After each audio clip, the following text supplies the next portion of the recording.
جب اللہ مدد پہ آتا ہے تو کچھ خاص اشارے اور نشانیاں ظاہر کرتا ہے۔ جب تم مدد مانگتے ہو تب تم تک ان ذریعوں سے مدد پہنچائی جاتی ہے جن کا تم تصور بھی نہیں کر سکتے، جیسے نوح تک پہنچائی گئی، کیونکہ تم اللہ کی مصلحتیں نہیں جان سکتے اور دعائیں تو ناممکن کے لیے ہی ہوتی ہیں، اور جو نوح کا خدا ہے وہ تمہارا بھی تو خدا ہے۔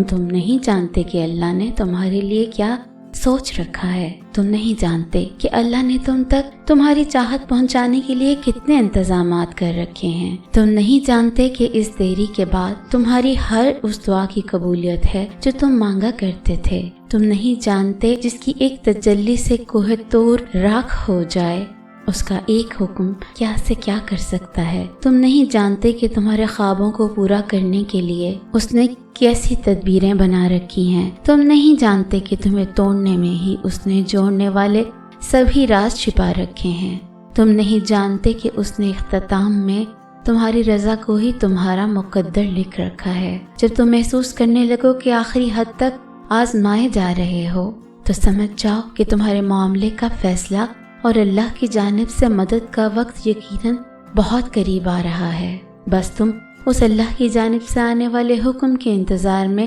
صبر کیے رہو۔ اللہ کسی بھی حال میں تمہیں دربدر نہیں ہونے دے گا، پھر تم اللہ کے فیصلوں سے کبھی مایوس مت ہونا اور توکل رکھنا کہ اللہ کی رحمت تمہارے دل میں پیدا ہونے والے ہر خوف سے بڑی ہے۔ اس کا ایک کن تمہارے ناممکن معاملات کو ممکن بنانے کے لیے کافی ہے۔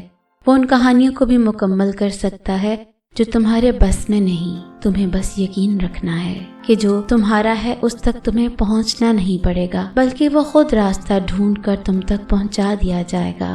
یہ دکھ تو بس تمہیں اللہ سے آشنا کرانے کے لیے آتے ہیں، اور اداسی تمہارا امتحان ہوتی ہے کہ کب تک انتظار کرتے ہو، پھر تمہیں وہ سب واپس دے دیا جاتا ہے جس کے بارے میں تم اللہ سے بات کیا کرتے تھے، جس کے لیے تم راتوں کو اٹھ کر التجا کیا کرتے تھے۔ تو پھر کیوں پریشان ہو؟ تمہارا رب تو اتنا رحیم ہے کہ تم اس کے ایک صدا پر لبیک کہہ دو تو وہ تمہاری تمام صداؤں پر کن فرما دیتا ہے۔ تم اس سے بھلے لاکھ دفعہ ہی کیوں نہ منہ موڑو، مگر پلٹ کر جب بھی اس کو پکارو گے تو وہ تمہیں ہمیشہ اپنے پاس ملے گا۔ اس کی محبت تو ایسی ہے کہ وہ روٹھ کر بھی روٹھا ہوا نہیں لگتا، تو پھر ایسی محبت سے مایوسی کیسی؟ تو پھر جو چاہیے اسے اللہ سے ضرور مانگو، مگر اس کے پیچھے بھاگو مت۔ اگر دل کو سکون چاہتے ہو تو ان معاملات کو اللہ کے حوالے کرنا سیکھو جنہیں تم بدل نہیں سکتے، دستبر ہونا سیکھو، چیزوں کو آزاد کرنا سیکھو، خود سے محبت کرنا سیکھو۔ تمہاری مستقل دعائیں ہی ناممکن کی قبولیت کو ممکن بناتی ہیں۔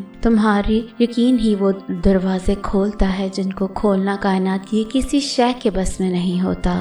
تمہارا صبر ہی تمہیں معجزوں سے ملواتا ہے، اور کن سے فیکن تک ہر ادھوری کہانی مکمل ہو جاتی ہے، اور وہ دعا جو منہ سے نکلتے ہی قبولیت کے مراحل میں داخل ہو جاتی ہے وہ ٹوٹے ہوئے دل کی دعا ہے۔ بس پھر جو مانگ لیا جاتا ہے اسے عطا میں دیری نہیں کی جاتی، پھر وہ شے بھلے ہی تمہارے نصیب کا حصہ نہ ہو۔ کیا تم نے سنا نہیں؟ تمہارا رب سب کچھ کر سکتا ہے، تم جتنی دفعہ دعا مانگتے ہو اللہ اتنی دفعہ تمہیں تمہاری دعاؤں کے جواب دیتا ہے۔ یا تم یہاں ایک قطرے کے لیے رو رہے ہو جبکہ تمہارا رب تو تمہیں 7 سمندر عطا کرنے پر بھی قدرت رکھتا ہے۔ تمہارا کام بس دعا کرنا ہے، عطا کی تدبیریں وہ خود بناتا ہے جس نے صرف 6 دنوں میں آسمان اور زمین اور ان میں موجود ہر چیز بنا ڈالی۔ تمہیں لگتا ہے کہ اس رب کے لیے تمہارا مقدر بدلنا مشکل ہے؟